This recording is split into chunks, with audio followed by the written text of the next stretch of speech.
Hi hello friends, welcome back to BJ kitchen heaven. ಎಲ್ಲರೂ ಹೇಗಿದ್ದೀರಾ? ತುಂಬ ದಿನ ಆಯಿತು ನಾನು ವಿಡಿಯೋ ಮಾಡಿ.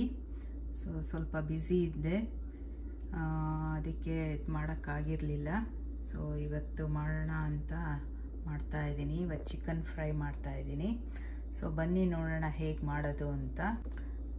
ನಾನಿಲ್ಲಿ ಸ್ವಲ್ಪ ಚಿಕನ್ ಲೆಗ್ಸ್ ತೊಗೊಂಡಿದ್ದೀನಿ.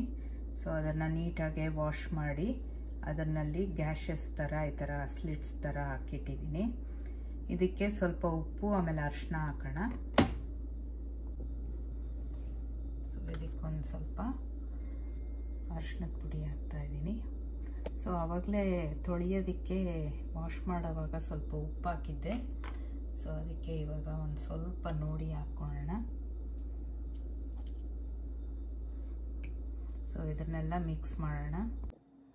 ಈಗ ಇದಕ್ಕೆ ಜಿಂಜರ್ ಗಾರ್ಲಿಕ್ ಚಿಲ್ಲಿ ಪೇಸ್ಟ್ ಹಾಕೋಣ. ಮೂರನ್ನು ನಾನು ರುಬ್ಬಿಟ್ಕೊಂಡಿದ್ದೀನಿ. ಇದೊಂದು 2-3 ಸ್ಪೂನ್ ಹಾಕ್ಬೋದು.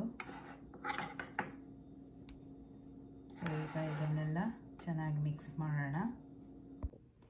ಜಿಂಜರ್ ಗಾರ್ಲಿಕ್ ಆಮೇಲೆ ಚಿಲ್ಲಿನ ಚೆನ್ನಾಗಿ ಪೇಸ್ಟ್ ಮಾಡಿಕೊಂಡು ಈಗ ಚಿಕನ್ಗೆಲ್ಲ ಚೆನ್ನಾಗಿ ಕಲಸಿಟ್ಟಿದ್ದೀನಿ. ಈಗ ಸ್ವಲ್ಪ ಹುಣಸೆಹಣ್ಣಿಗೆ ಒಂದು ಸ್ವಲ್ಪ ಡಾರ್ಕ್ ಸೋಯಾ ಸಾಸ್ ಹಾಕಿಟ್ಟಿದ್ದೀನಿ. ಇದನ್ನು ಇದಕ್ಕೆ ಹಾಕ್ಕೊಳ್ಳೋಣ.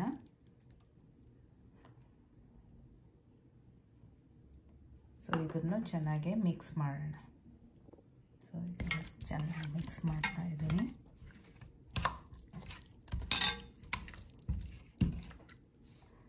ನಿಮ್ಮ ಹತ್ರ ಕಾಚಂಪುಳಿ ಅಂತ ಸಿಗುತ್ತಲ್ಲ, ಈ ಕೂರ್ಗಲ್ಲಿ ಸಿಗುತ್ತೆ ಅದು. ಮಡಿಕೇರಿ ಆ ಸೈಡ್ ಯಾರಾದರೂ ಇದ್ದರೆ ತರಿಸ್ಕೊಬೋದು, ಅಥವಾ ಅಮೆಝಾನಲ್ಲೂ ಸಿಗುತ್ತೆ. ನನ್ನ ಹತ್ರ ಇರಲಿಲ್ಲ, ನಾನು ಅದಕ್ಕೆ ಸ್ವಲ್ಪ ಹುಣಸೆಹಣ್ಣಿಗೆ ಡಾರ್ಕ್ ಸೋಯಾ ಸಾಸ್ ಹಾಕಿ ಇದನ್ನಲ್ಲಿ ಮ್ಯಾರಿನೇಟ್ ಮಾಡ್ತಾಯಿದ್ದೀನಿ. ಇದೊಂದು ಅವರ್ ಮ್ಯಾರಿನೇಟ್ ಆಗಲಿ. ಚಿಕನ್ ಮ್ಯಾರಿನೇಟ್ ಆಗ್ತಾ ಇರಬೇಕಾದ್ರೆ ನಾವೊಂದು ಪೌಡರ್ನ ಸ್ವಲ್ಪ ಒಲೆ ಮೇಲೆ ಬಾಣಲಿಯಲ್ಲೋ ಅಥವಾ ಒಂದು ಪ್ಯಾನಲ್ಲಿ ಬಿಸಿ ಮಾಡ್ಕೊಳ್ಳೋಣ. ನಾನಿಲ್ಲಿ ಎಲ್ಲ 1.5 ಟೀ ಸ್ಪೂನ್ ತೊಗೊಂಡಿದ್ದೀನಿ. 1.5 ಟೀ ಸ್ಪೂನ್ ಜೀರಿಗೆ ಪೌಡರು, ಧನಿಯಾ ಪೌಡರು, ಇದು ಚಿಲ್ಲಿ ಪೌಡರ್, ಆಮೇಲೆ ಅರಿಶಿನದ ಪುಡಿ, ಆಮೇಲೆ ಗರಂ ಮಸಾಲ. ಇದನ್ನೆಲ್ಲ ಸ್ವಲ್ಪ ಒಂದು ಪ್ಯಾನ್ಗೆ ಹಾಕ್ಕೊಂಡು ಬಿಸಿ ಮಾಡ್ಕೊಳ್ಳೋಣ. ಈಗ ನಾನು ಧನಿಯಾ ಪೌಡರ್ ಹಾಕ್ತಾಯಿದ್ದೀನಿ.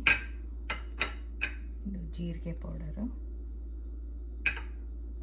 ಅರಿಶಿನದ ಪುಡಿ, ಗರಂ ಮಸಾಲ. ಇದು ಕಮ್ಮಿ ಉರಿಯಲ್ಲಿ ಸ್ವಲ್ಪ ಫ್ರೈ ಮಾಡ್ಕೊಬೇಕು, ಅಂದರೆ ಸ್ವಲ್ಪ ಬೆಚ್ಚಗೆ ಮಾಡ್ಕೊಬೇಕು. ಇದು ಖಾರದ ಪುಡಿ, ಉರಿ ಕಮ್ಮಿ ಇಟ್ಕೊಂಡಿದ್ದೀನಿ. ಇದನ್ನೆಲ್ಲ ಸ್ವಲ್ಪ ಚೆನ್ನಾಗಿ ಹುರ್ಕೊಳ್ಳೋಣ.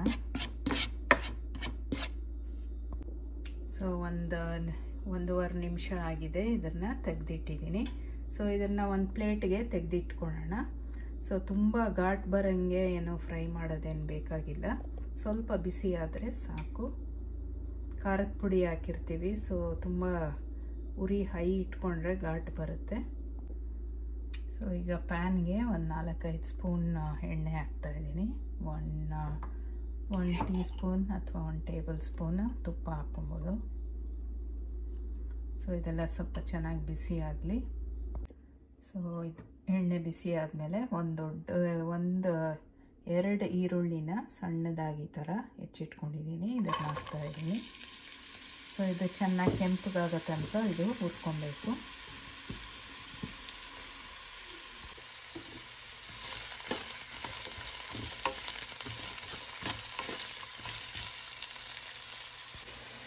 ನೋಡಿ, ಇಷ್ಟು ಕೆಂಪಗಾದರೆ ಸಾಕು. ಈಗ ಇದಕ್ಕೆ ಒಂದು 2-3 ಟೀ ಸ್ಪೂನ್ ಶುಂಠಿ ಬೆಳ್ಳುಳ್ಳಿ ಹಸಿಮೆಣಸಿನ್ಕಾಯಿ ಪೇಸ್ಟ್ ಹಾಕ್ತಾಯಿದ್ದೀನಿ. ಇದು ಸ್ಟಾರ್ಟಿಂಗ್ ನಾವು ಮ್ಯಾರಿನೇಟ್ ಮಾಡೋಕ್ಕೆ ಹಾಕಿದ್ವಲ್ಲ, ಅದನ್ನೇ ಇನ್ನೊಂದು 2-3 ಟೀ ಸ್ಪೂನ್ ಇದಕ್ಕೆ ಹಾಕ್ತಾಯಿದ್ದೀನಿ. ಈ ಹಸಿ ವಾಸನೆ ಹೋಗೋ ತನಕ ಇದನ್ನು ಫ್ರೈ ಮಾಡ್ಕೊಳ್ಳೋಣ. ಈಗ ಮ್ಯಾರಿನೇಟ್ ಮಾಡಿರೋ ಚಿಕನ್ ಹಾಕ್ತಾಯಿದ್ದೀನಿ.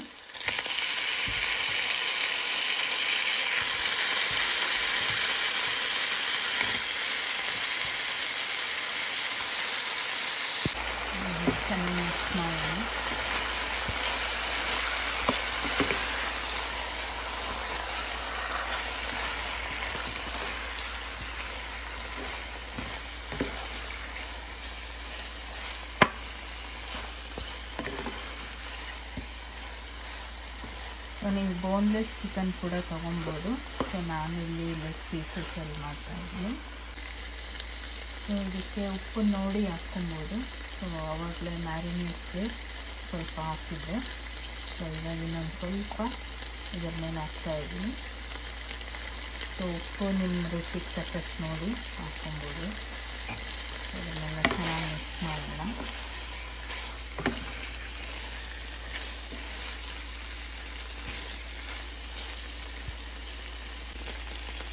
ಸೊ ಇದಕ್ಕೆ ಸ್ವಲ್ಪ ಮ್ಯಾರಿನೇಷನ್ ಬಟ್ಲಿಗೆ ಒಂಚೂರು ನೀರು ಹಾಕಿದ್ದೆ. ಸೊ ಅದನ್ನು ಹಾಕಿ ಈಗ ಸ್ವಲ್ಪ ಹೊತ್ತಿದು ಚೆನ್ನಾಗಿ ಬೇಯಬೇಕು. ಸೊ ಯಾಕಂದರೆ ಇದು ಬೋನ್ಸ್ ಇರುತ್ತಲ್ಲ, ಸೊ ಇದು ಸ್ವಲ್ಪ ಟೈಮ್ ತೊಗೊಳತ್ತೆ ಬೇಯಕ್ಕೆ. ಸೊ ಈಗ ಇದ್ರ ಮೇಲೆ ಒಂದು ಮುಚ್ಚಳ ಮುಚ್ಚಿ ಒಂದು 15-20 ನಿಮಿಷ ಇದನ್ನು ಚೆನ್ನಾಗಿ ಬೇಯಲಿ ಅದು. ಸೊ ಈಗ ಒಂದು 15 ನಿಮಿಷ ಆಗಿದೆ.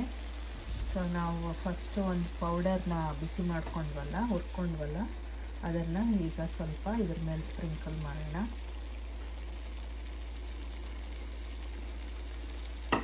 ಇದನ್ನು ಚೆನ್ನಾಗಿ ಒಂದು ಮಿಕ್ಸ್ ಕೊಡೋಣ.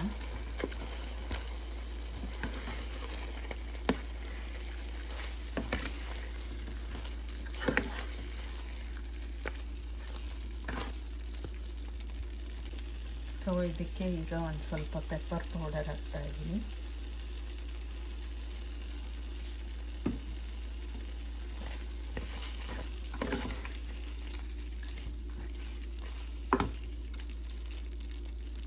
ಸೊ ಈಗ ಇನ್ನು ಸ್ವಲ್ಪ ನೀರು ಇದಕ್ಕೆ ಹಾಕಿ ಇದನ್ನು ಇನ್ನೊಂದು 10 ನಿಮಿಷ ಇದನ್ನು ಕ್ಲೋಸ್ ಮಾಡಿ ಇದನ್ನು ಚೆನ್ನಾಗಿ ಫುಲ್ ಕುಕ್ ಆಗೋ ತನಕ ಕುಕ್ ಮಾಡೋಣ. ಸೊ ಯಾಕಂದರೆ ಇದು ಬೋನ್ಲೆಸ್ ಅಂದರೆ ಬೇಗ ಆಗೋಗುತ್ತೆ, ಇಷ್ಟೊತ್ತಿಗೆಲ್ಲ ಆಗೋಗುತ್ತೆ. ಸೊ ಇದು ಬೋನ್ಸ್ ಇರೋದ್ರಿಂದ ಸ್ವಲ್ಪ ಬೇಯೋಕ್ಕೆ ಒಂದು ಎಕ್ಸ್ಟ್ರಾ ಒಂದು 10 ನಿಮಿಷ ಹಿಡಿಸುತ್ತೆ. ಸೊ ಈಗ ನೋಡೋಣ ಆಗಿರುತ್ತೆ. ಸೊ ನೋಡಿ, ಫ್ಯಾಂಟಾಸ್ಟಿಕ್ ಆಗಿರೋ ಚಿಕನ್ ಫ್ರೈ ರೆಡಿ ಆಯಿತು. ಸೊ ಇದ್ರ ಮೇಲೆ ಸ್ವಲ್ಪ ಕೊತ್ತಂಬರಿ ಹಾಕ್ತಾಯಿದ್ದೀನಿ. ಆಮೇಲೆ ಒಂದು ಸ್ವಲ್ಪ ಕಟ್ ಮಾಡಿರೋ ಕರಿಬೇವಿನ ಸೊಪ್ಪು. ಸೊ ಬನ್ನಿ ಈಗ ಸರ್ವ್ ಮಾಡೋಣ. ಸೊ ಮಡಿಕೇರಿ ಸ್ಟೈಲ್ ಚಿಕನ್ ರೆಡಿಯಾಗಿದೆ. ಸೊ ಇದನ್ನು ಅಕ್ಕಿ ರೊಟ್ಟಿ ಜೊತೆಲಂತೂ ಒಳ್ಳೆ ಕಾಂಬಿನೇಷನ್ನು. ಸೊ ನಾನಿವತ್ತು ಅಕ್ಕಿ ರೊಟ್ಟಿ ಮಾಡಿದ್ದೆ. ಸೊ ನೋಡಿ ಎಷ್ಟು ಸಾಫ್ಟಾಗಿ ಬಂದಿದೆ. ಸೊ ಇನ್ನೊಮ್ಮೆ ತೋರಿಸ್ತೀನಿ ಇದು. ಸೊ ನೀವು ಟ್ರೈ ಮಾಡಿ, ತುಂಬಾ ಸಿಂಪಲ್ ಇದು. ಸೊ ಮನೆಯಲ್ಲಿರೋ ಇಂಗ್ರೀಡಿಯೆಂಟ್ಸಲ್ಲೇ ಮಾಡ್ಬೋದು.